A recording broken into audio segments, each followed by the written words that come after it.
milikilah perspektif baru bahwa kalian itu nggak berbeda sama kami gitu, nggak ada pembatasan apapun, nggak ada pengkotak-kotakan apapun, dan kalian berhak mendapatkan itu.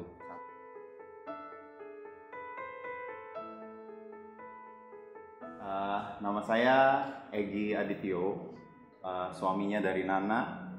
Ya, pernikahan kami udah masuk 3,5 tahun dan kami sedang merintis usaha bersama sih sebenarnya.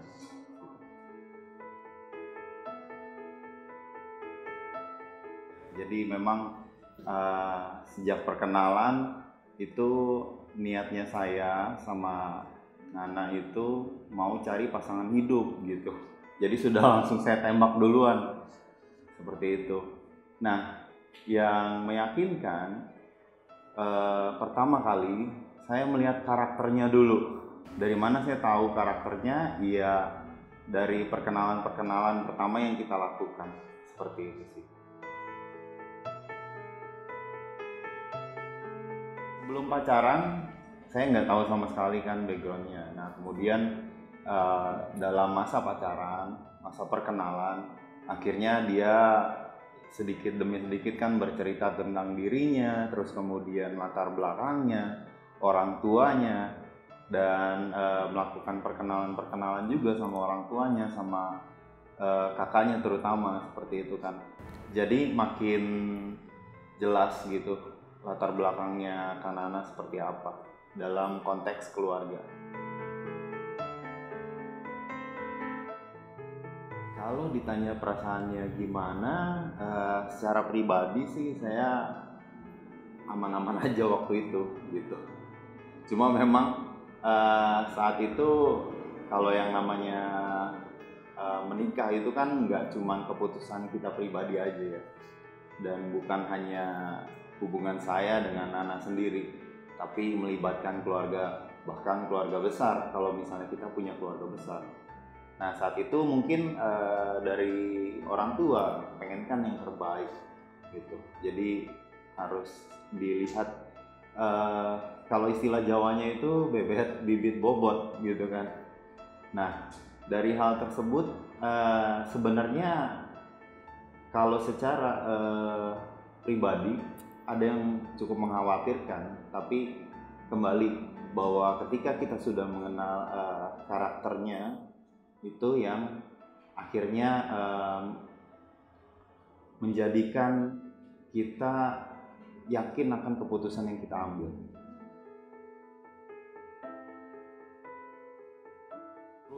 Takutnya dia malah insecure gitu kan untuk masuk ke dalam keluarga saya, yang padahal ketika sudah masuk ke keluarga saya, kita jadi sebuah keluarga karena pernikahan itu, ya dia sudah jadi anak dari orang tua saya juga, seperti itu. Karena memang kita ajarannya adalah kasih, jadi praktek sehari-harinya melalui kasih tersebut gitu loh, dan meyakinkan bahwa orang tua saya juga mengasihi dia, seperti itu kan. Dan tapi di awal enggak. Di awal enggak. Jadi pada saat kita pacaran, sebelum pacaran saya selalu make sure ya orang tua kamu tahu keadaan aku sebenarnya dan oke enggak gitu. Nah habis itu dia nggak jawab, terus iya oke kok, kan aku yang mau menjalin hubungan ini gitu. Terus satu hari kita pulang, dia baru bilang, kayaknya mama aku masih butuh proses nih gitu. Padahal kita udah pacaran, jadi dia menipu.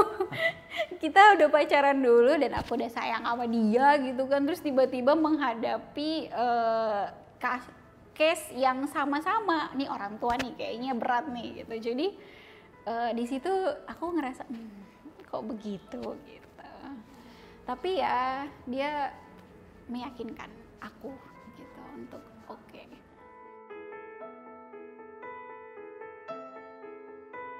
Dari harapan dulu ya, mungkin harapannya supaya nggak terjadi gitu kan. Ya kita semua pasti berdoa yang terbaik gitu dari awal sampai akhir.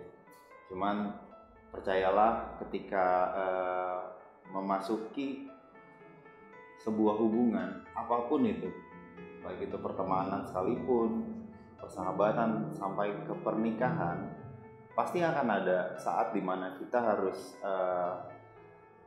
bergesek dengan orang lain, dalam artian kita saling mengasah gitu satu sama lain, seperti itu. Dan memang perlu ada dari diri kita usaha untuk mengerti akan hal tersebut adalah bagian dari proses. Aku tetap melakukan komitmenku sebagai istri. Sekalipun aku punya kegiatan lain yang mungkin bikin aku sibuk, tapi aku harus tetap mau berkomitmen bahwa ya aku harus melayani suami. Sarapannya, spend time, pillow talk, untuk bisa komunikasi terus terjalin sampai akhirnya meminimalis miskomunikasi. Jadi apapun yang aku rasakan, aku diskusikan sama Egy, take time gitu.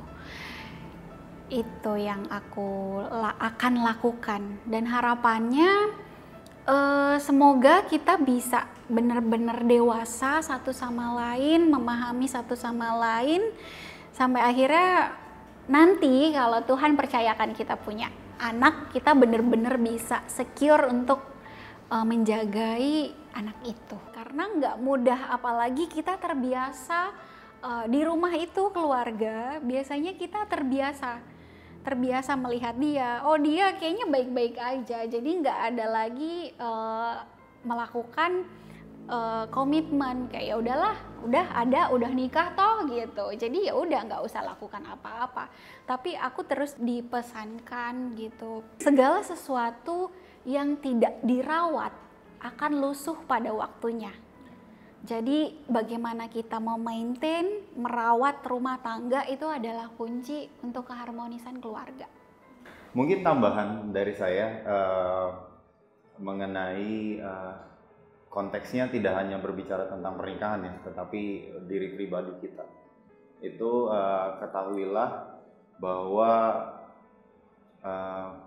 penting buat kita itu untuk menjadi versi terbaik diri kita terlebih dahulu sebelum kita menuntut orang lain untuk berubah begitu. Jadi untuk bisa mengerti bagaimana tujuan hidup kita, adanya kita saat ini penting buat kita bisa menjadi versi terbaik diri kita terlebih dahulu gitu. Sebelum kita mengharapkan orang lain berubah. Karena untuk membuat orang lain berubah, percayalah itu adalah hal yang tersulit yang bisa kita lakukan. Bahkan mustahil.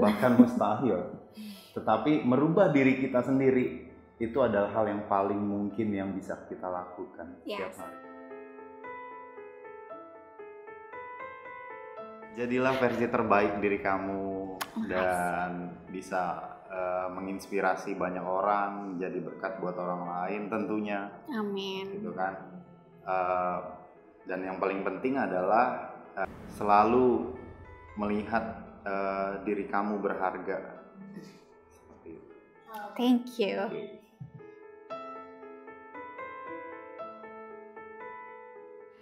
Oke, nah cara kita merawat pernikahan itu, hal yang pertama kita lakukan adalah berdamai dengan apa yang ada di masa lalu kita. Mungkin kita melihatnya sebagai korban saat itu, korban perceraian, hidup kita akhirnya luntang-luntung, tidak ada yang perhatian.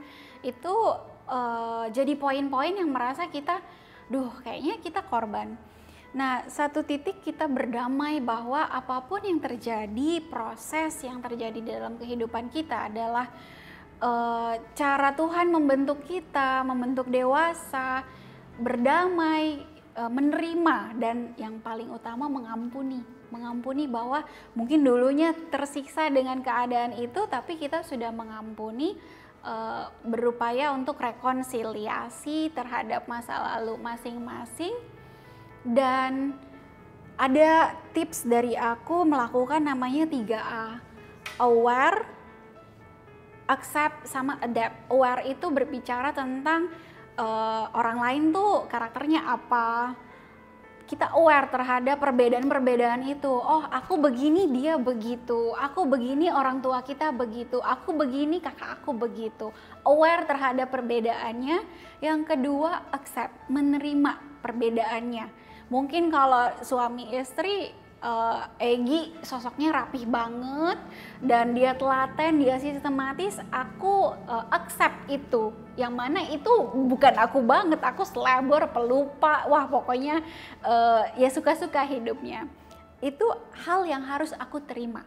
Dan yang terakhir adalah bagaimana kita bisa beradaptasi. Beradaptasi, oh ternyata Egi begini, oh ternyata kakak aku begitu, ya udah aku harus beradaptasi, nggak lagi main ngotot-ngototan, oh aku kan begini, jadi kamu harus begini, nggak lagi, tapi kita berdua beradaptasi untuk bisa sinkron, berjalan dengan karakter masing-masing, tapi kita beradaptasi, gitu, itu sih dari aku.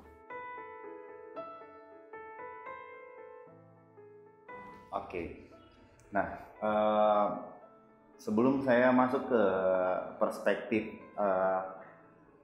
orang yang dianggap bukan broken home gitu ya, kepada anak broken home, saya mau kasih dulu deh sama teman-teman broken home ini, milikilah perspektif baru bahwa kalian itu nggak berbeda sama kami gitu, nggak ada pembatasan apapun, nggak ada pengkotak-kotakan apapun, dan kalian berhak mendapatkan itu. Satu.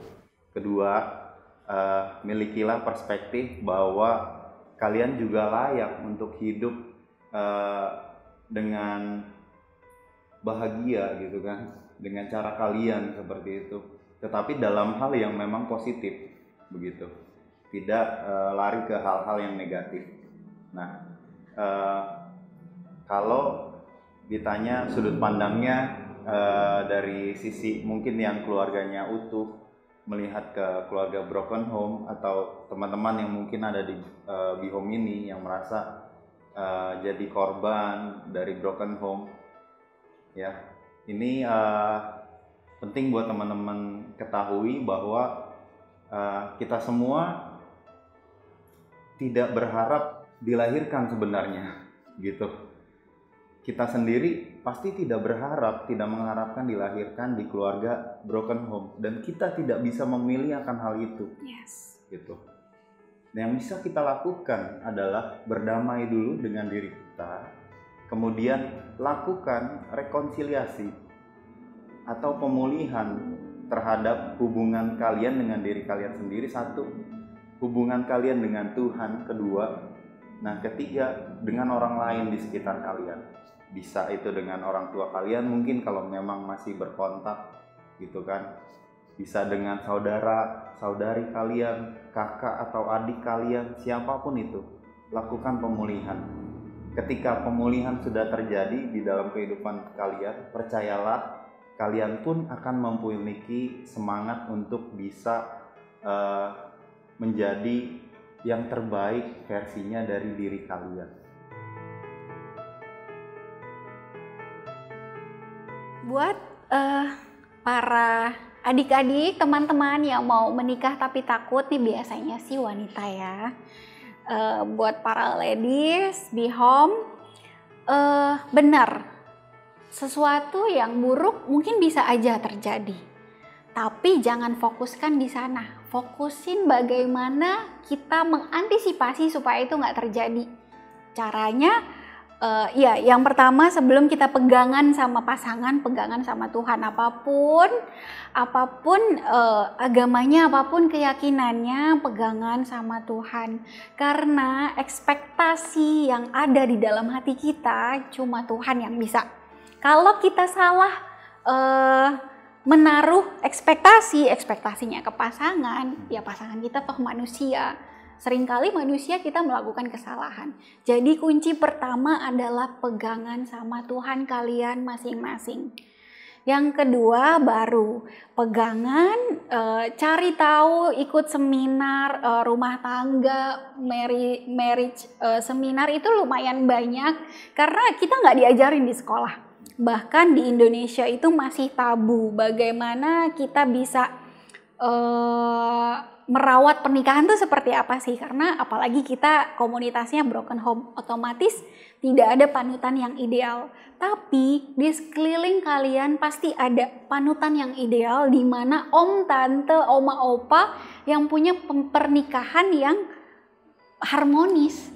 Jadi cari panutan dan terima wejangan apa yang harus kita lakukan. Dan yang terakhir ya perbaikin diri untuk bisa terus upgrade pernikahan.